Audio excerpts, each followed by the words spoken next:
Cebu Town ng Thailand, ang location ng Survivor Philippines. Pero alam nyo bang ang ilan pang mga Survivor series dito mismo sa Pilipinas shoot? Sa mga malalayo pero maipagmamalaki nating isla. Ang French version ng Survivor na kung tawagin Koh-Lanta. Ang 7th season nito noong 2007, kinunan sa El Nido sa Palawan. Ang El Nido ang pinakamalaking marine sanctuary sa Pilipinas.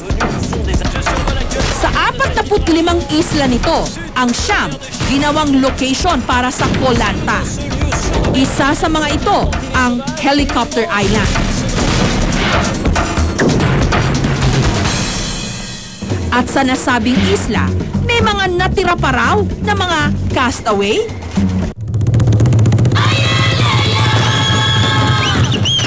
Sina Arian, Rodel at Leia.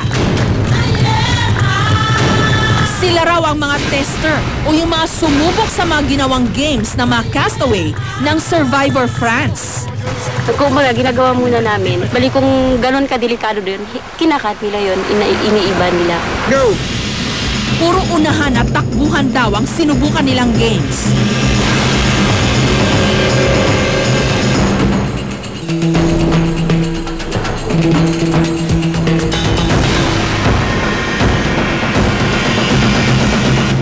Survivor ako! Sugatan kasi sa mga dinadaanan namin kasi masyadong mahirap po. Pero okay lang po kasi masaya kumbaga nagkakaroon ng challenge sa amin, kaya pala namin to. Sulit naman daw lahat dahil masasabi nilang minsan sa kanilang buhay nasubukan nila kung paano maging castaway ng Survivor.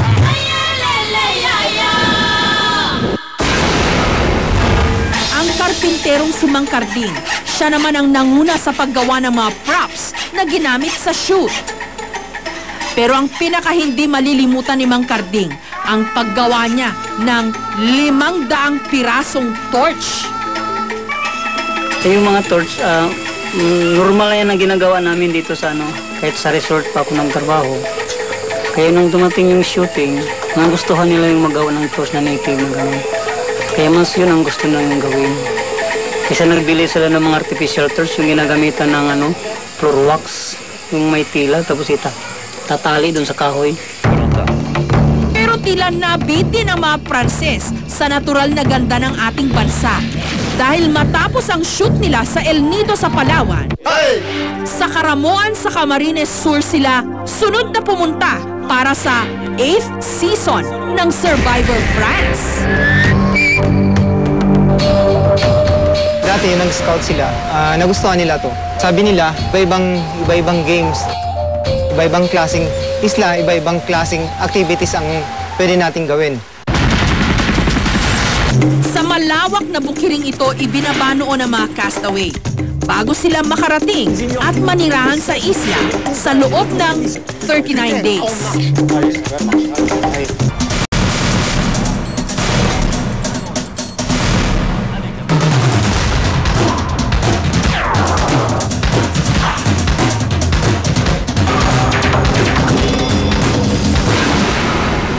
Dahil sa 8th season ng Survivor France, naayos ang mga daungan dito, pati na ang mga kalsada at tulay.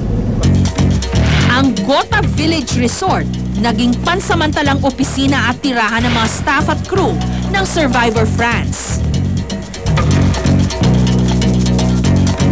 Ito yung isa sa mga kabana na tinirhan ng mga French survivors. Actually, yung pinaka-director nila dito sa kabana na to.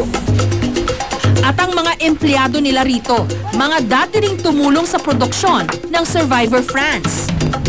Ilan sa kanila nakinabang sa mga iniwang gamit ng mga taga-Survivor. May nabigyan ng bike. At meron ding nabiyayaan ng refrigerator. Si Bonong, naging tour guide naman ng production team ng Survivor France. Sa araw na ito, itutour niya kami sa mga isla na itinampok ng mga Pranses.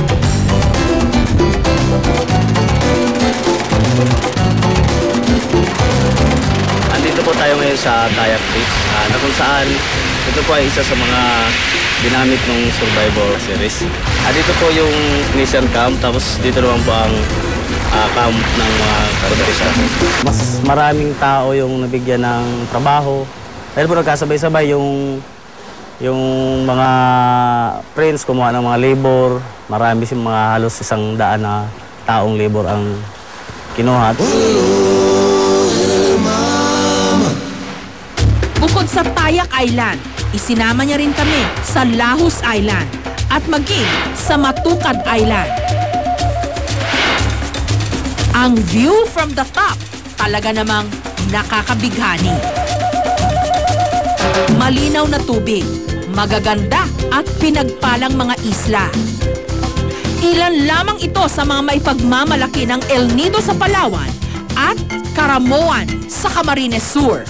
Kapag nasaksihan mo na ang mga world-class na islang ito, pakiramdam mo, itinanghal ka rin bilang Soul Survivor.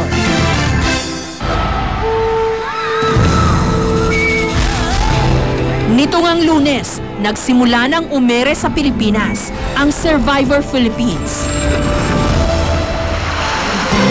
Ngayon pa lang, may kanya-kanya ng manok ang mga manunood. Kaya yun, inaabangan ko talaga. Lalo-lalo na si Nikki. Paborito ko, crush ko siya eh. Yung lalaki na maraming tato. Gusto ko yun, si Veronica. Yung karatista. Sa darating pang mga araw, sigurado mas lalong iinit at titindi ang mga eksena sa Survivor Philippines.